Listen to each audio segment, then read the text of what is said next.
बहुत समय पहले की बात है। लखन अपनी बेटी और उसकी पत्नी के साथ रहता था।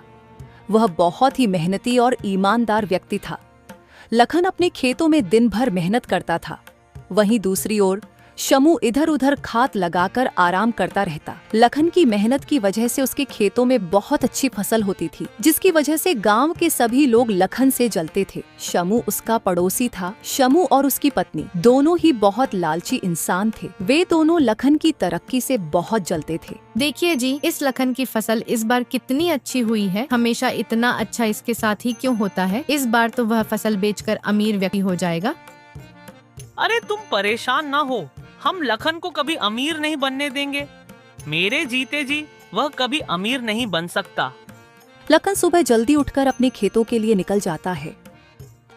खेत पहुंचकर अपनी फसल को देखकर बहुत खुश होता है। अब जाकर लखन की मेहनत सफल हो चुकी थी। इस बार तो लगता है काफी अच्छे दामों पर फसल बिक जाएगी। फिर लखन घर के लिए निकल जाता है। लखन की पत्नी लखन से कहती है, क्या हुआ जी, आपको आने में इतनी देर कैसे लग गई? इस बार हमारी फसल अच्छी तो हुई है ना? हाँ, इस बार फसल काफी अच्छी हुई है और कल फसल काटने की तैयारी भी कर रहा हूँ। इस बार तो लगता है कि काफी अच्छा मुनाफा होगा। अच्छा जी, इस बार अगर अच्छी कमाई हो गई तो हम अपनी बेटी चिंकी के नाम एक रकम जमा करवा देंगे, ताकि वह पढ़ाई कर सके और उसकी शादी के लिए भी वह काम आएगी। क्यों, सही कहा ना मैंने? हाँ, ये बात तो तुमने बिल्कुल सही कही। अब जल्दी से खाना लाओ, बहुत तेज भूख लगी। कल सुबह जल्दी उठकर खेत के लिए जाना है। पार्वती फिर खाना लगाती है। पार्वती, तुम पापड़ कहाँ लाई हो तुम? ये पापड़ तो बहुत ही ज्यादा मजेदार हैं। ऐसी इच्छा हो रही है बस इन्हें खा लूं। तुमने बनाए हैं क्या? हाँ जी, मैंने अपने हाथों से बनाए हैं। आपको अच्छे लगे क्या? और बना देती हूँ। फिर खाना खाकर दोनों आराम से सो जाते हैं। जैसे ही सुबह के 5 बजते हैं, पार्वती की नींद से उठ जाती है और पार्वती देखती है कि मौसम बहुत ज्यादा खराब हो गया है। ऐ ऊपर वाले, ये क्या हुआ? अब तो हमारी सारी फसल बर्बाद हो जाएगी। सुनिए जी, जल्दी उठिए, हमें अपनी व्यवस्था करनी पड़ेगी। दोनों उठकर जैसे ही खेत के लिए निकलते हैं, तब तक खूब जोरदार बारिश होने लगती है। बारिश के साथ हवा भी चलने लगती है। ये सब देखकर लखन बहुत घबराहट में आ जाता है। सुनिए जी, आप तनाव मत लीजिए। जो होना था वह तो हो गया। अब इसमें हम क्या कर सकते हैं? जो भी होता है अच्छे के लिए होता है। इधर शमू बहुत खुश था मौसम को देखकर, और शमू अपनी पत्नी से कहता है, देखो, मैंने बोला था ना, वह कभी अमीर नहीं बन पाएगा। देखो, ऐसा ही हुआ। अच्छा जी, अब तो हम लोगों की फसल भी बर्बाद हो जाएगी ना, तो आप इतना खुश क्यों हो रहे हो? आपको तो दुखी होना चाहिए। हमने अपने खेतों में न तो ज्यादा पैसा लगाया था और न ही ज्यादा मेहनत की थी, इसलिए मुझे ज्यादा खुशी हो रही है कि लखन की सारी फसल बर्बाद हो गई। मेरा तो कुछ ज्यादा फायदा भी नहीं होता। उधर लखन को उसकी पत्नी सब्र दिलाती है और लगातार 4 से 5 दिन तक जोरदार बारिश चलती है। और कुछ दिनों बाद मौसम ठीक होता है। तो फिर लखन अपने खेतों में जाकर देखता है कि सारी फसल बर्बाद हो गई थी। फिर घर आकर अपनी पत्नी को बताता है और तनाव की वजह से बिस्तर में लेट जाता है।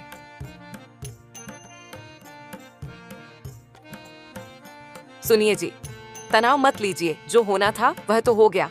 इसमें हम क्या कर सकते हैं? जो भी होता है अच्छे के लिए होता है। आप चिंता मत कीजिए। मेरे पास एक उपाय है जिसकी वजह से हम अपना घर चला सकते हैं और हमें खेती पर भी निर्भर नहीं रहना पड़ेगा। कौन सा विचार है तुम्हारे पास? मैं कुछ समझा नहीं। क्या कहना चाह रही हो? मुझे तो खेती के अलावा कुछ काम भी नहीं आता है।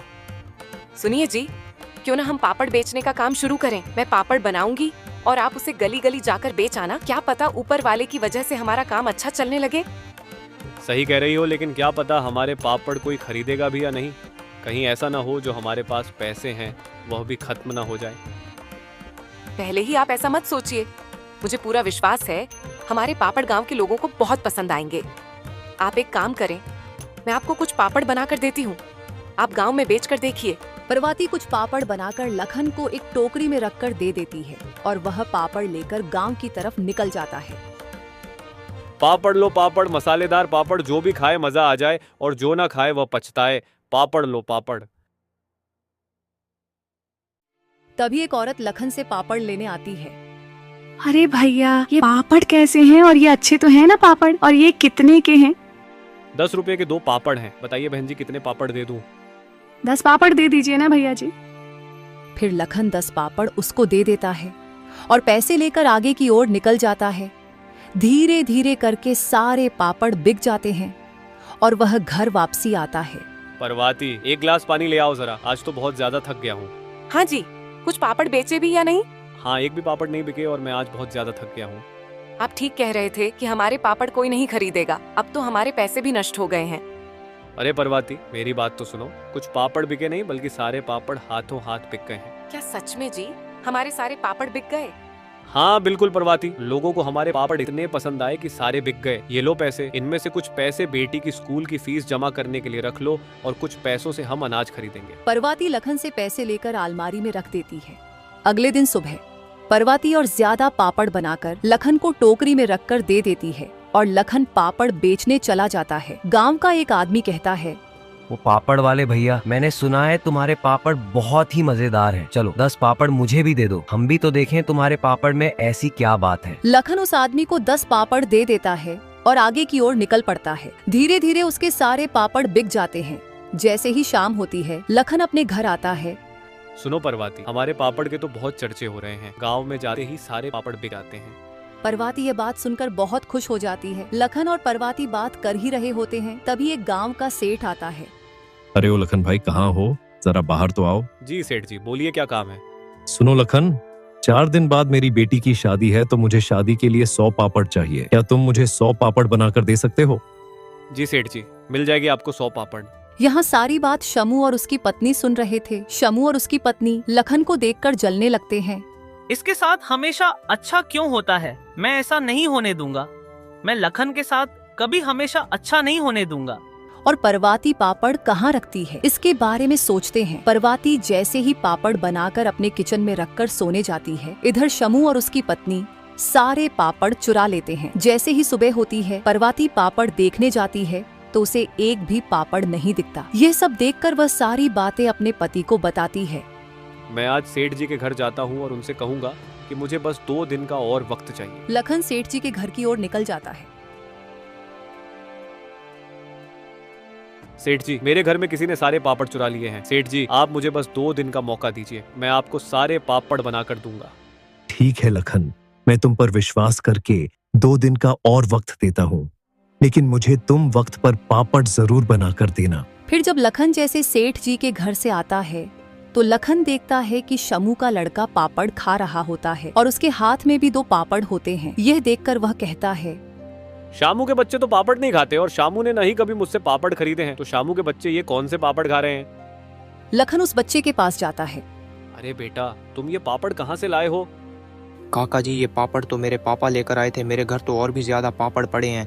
बच्चे की बातें सुनकर समझ जाता है कि यह काम शमू का ही है। फिर लखन ये सारी बातें अपनी पत्नी को बताता है। आपको सेठ जी के घर जाना चाहिए और उन्हें सारी बातें बतानी चाहिए, वही हमारी मदद कर सकते हैं। फिर लखन सेठ जी के घर के लिए निकल पड़ता है और वहाँ पहुंचकर सारी बातें सेठ जी को बता देता है। सेठ अपने नौकर के साथ आता है और शमू के घर छानबीन करता है। सेठ जी घर में जाते हैं तो वह पापड़ मिल जाते हैं। अरे ये क्या शामू, तुमने क्यों चुराए हैं ये पापड़? मुझे माफ कीजिए, मेरे अंदर लालच आ गई थी। मुझे माफ करें, आइंदा कभी भी ऐसा नहीं होगा।